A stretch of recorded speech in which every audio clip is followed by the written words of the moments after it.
One of the most monumental feats in human evolution was the development of the ability to share and pass on knowledge. In the modern world, where we are constantly flooded with information, it's quite easy to take that ability for granted. Although lacking the technological capabilities and the resources that we have at our disposal today, our ancestors in ancient times were just as eager to record and secure knowledge.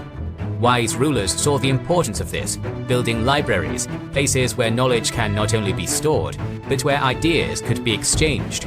The libraries of Babylon and Nineveh were indeed great, however they paled in comparison to the one in Alexandria. Its loss was a catastrophe, but one question still remains.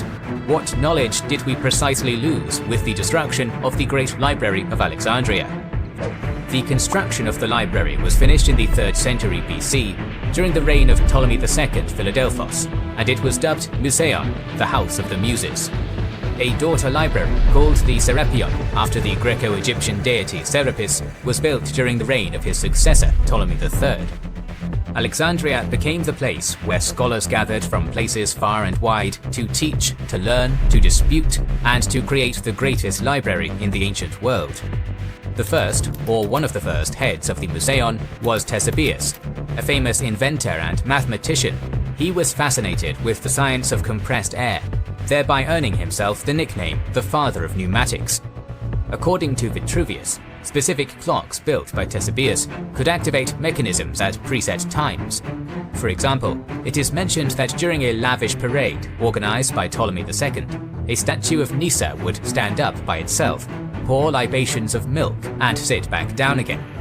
None of his written works survive to this day, although some of them did survive for long enough to be referenced by others. His most notable invention is the hydraulis, a form of pipe organ which is considered to be the predecessor of the modern church organ. At its apex, the Library of Alexandria housed a gargantuan amount of texts, with numbers ranging from 40,000 to 500,000 works of various origin and content. One which would have helped immensely with the approximation of that number are the Pinakes, a monumental bibliographic catalogue. Not merely a list of books, the Pinakes provided biographical information of authors, evaluations of authenticity, along with other information that would be of use to librarians. Unfortunately, Callimachus's library catalogue is one of the texts from the library that were lost. As significant as they were, the Pinakes were far from the most useful or extravagant texts that were lost. Eratosthenes, who was the head librarian in Alexandria, accomplished one of the greatest feats of ancient times. He deduced that Earth was round and calculated its circumference. With all of the resources that his position warranted, Eratosthenes concluded that Alexandria and Syene were located on the same meridian. By measuring the distance between the two cities, he determined that the circumference of our planet equaled 252,000 stadia. Modern estimates equate a stadium to somewhere in between 155 and 160 meters. Accordingly, by Eratosthenes' calculations, the circumference of the Earth was betwixt 39,060 kilometers and 40,320 kilometers, two numbers staggeringly close to the actual 40,075 kilometers. In the 2nd century AD, both Claudius Ptolemy and Marinus of Tyre reference Eratosthenes' work. However, by late antiquity, it would become unavailable. It is evident that mathematics was at an enviable level in ancient times. This was confirmed by the recent discovery that ancient scientists had knowledge of combinatorics, a field of mathematics believed to be relatively modern. In his dialogues, Plutarch remarked, "Chrysippus said that the number of intertwinings obtainable from 10 simple statements is over 1 million. Hipparchus contradicted him, showing that affirmatively there are 103,049 intertwinings. It was only in 1994 that it was discovered that the latter number was in fact the 10th Schroeder number, which is the number of ways in which a sequence of 10 symbols can be bracketed. This astounding discovery has shown that mathematical problems of great intricacy were approached and solved by the time of Hipparchus. Hipparchus, being a famous polymath, was proficient in many spheres of science.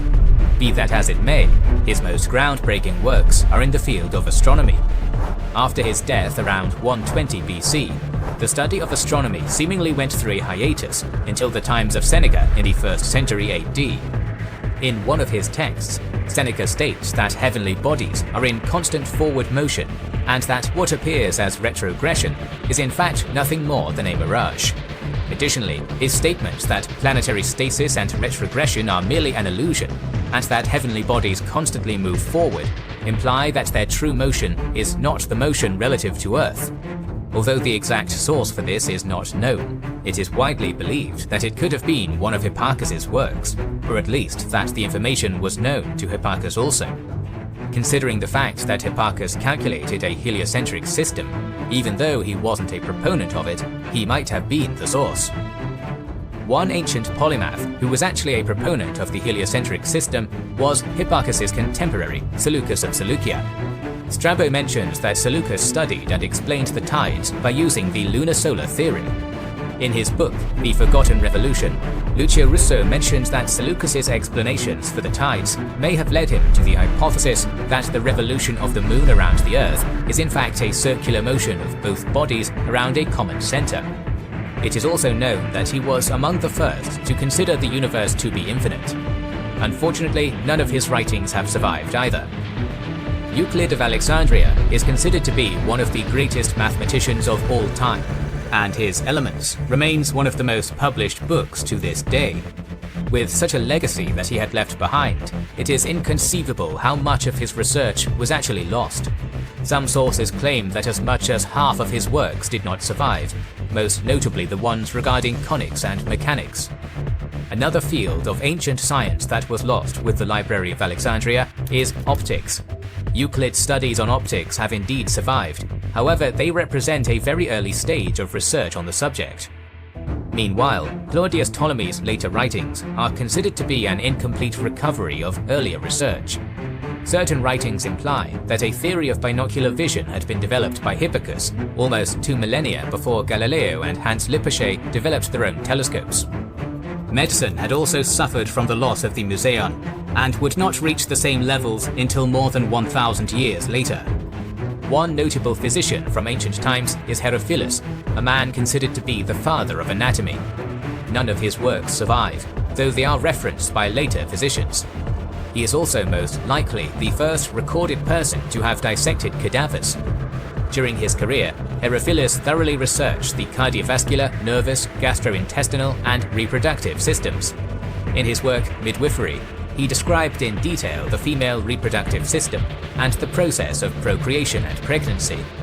One of the aims of the book was to demystify the female reproductive system in order to make childbirth and the treatment of illnesses significantly simpler. Furthermore, Herophilus took an active interest in mental health, dream theory, and healthy lifestyles. Perhaps the most devastating loss in regards to science was the loss of the scientific method. Few scientists after the Hellenistic period relied on a combination of theoretical and experimental knowledge. It is not unrealistic that experiments were deemed unnecessary due to the presence of reliable sources at the time.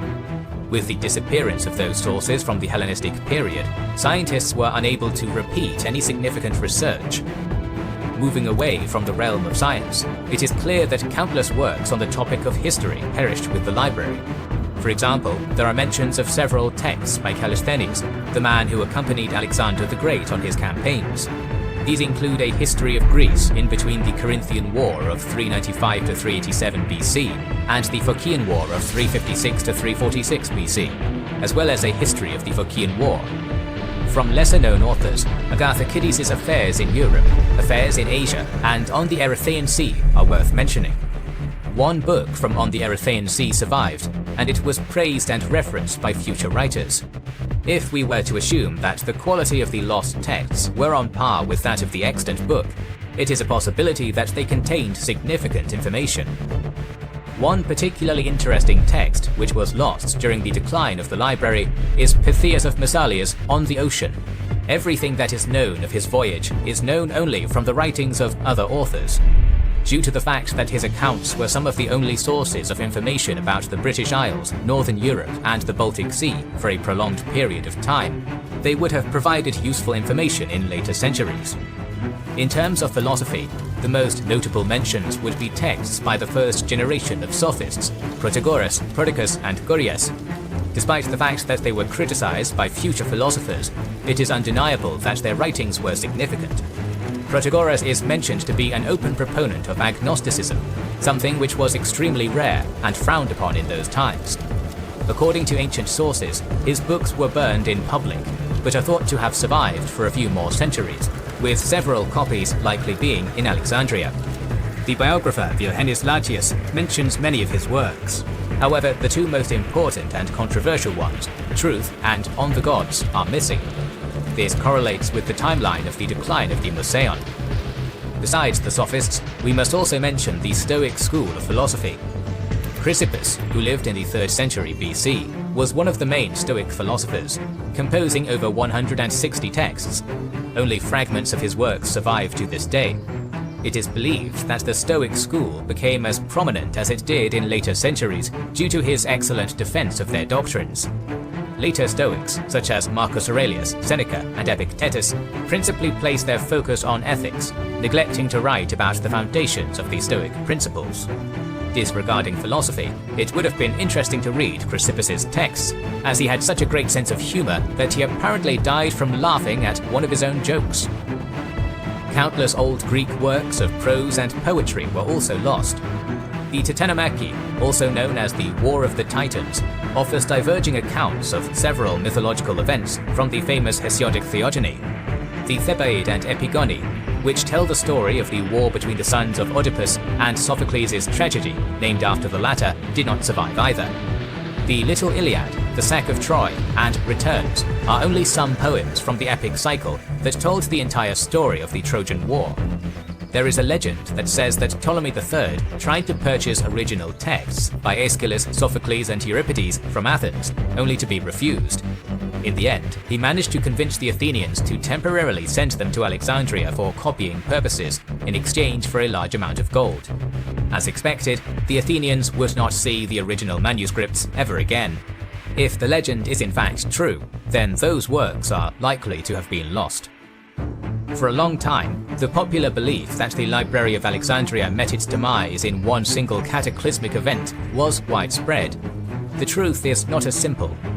When the Ptolemaic kingdom started to lose its power and prestige, the Museion followed suit. Frequent civil wars, uprisings, and mismanagement from the middle of the 2nd century BC meant that the library could no longer count on the same favorable policies and resources as earlier. During Julius Caesar's Egyptian campaign of 48 to 47 BC, Alexandria was besieged and a fire broke out, spreading to the library. Sources differ when it comes to the extent of the damage, with claims ranging from complete destruction to only minor damage. Whichever the case may be, the library continued to function. After coming under Roman rule, the library began its slow decline. By the 3rd century AD, it was merely a shadow of its former self. Whatever remained of the great Library of Alexandria was destroyed during the crisis of the 3rd century. The daughter library, the Serapeum, survived until 391, when it was destroyed by Christians. The loss of the library is without a doubt a tragedy for humanity, but thankfully many important texts were disseminated to other libraries in the Mediterranean over the years. Today, with newer technology at our disposal, it's easy to assume that all of our knowledge is secure. It is for that very reason that we should not forget that it was not a fire or an angry, zealous mob that destroyed the library, but the ignorant belief that knowledge is unnecessary and costly, and that the past is inconvenient and obsolete. The knowledge lost was great, however it was nowhere near as immense as it is believed. On the other hand, the amount of knowledge created, collected, and shared by the Great Library of Alexandria is incalculable. We're planning more videos on ancient civilizations, so make sure you are subscribed and have pressed the bell button to see them. Please consider liking, commenting, and sharing.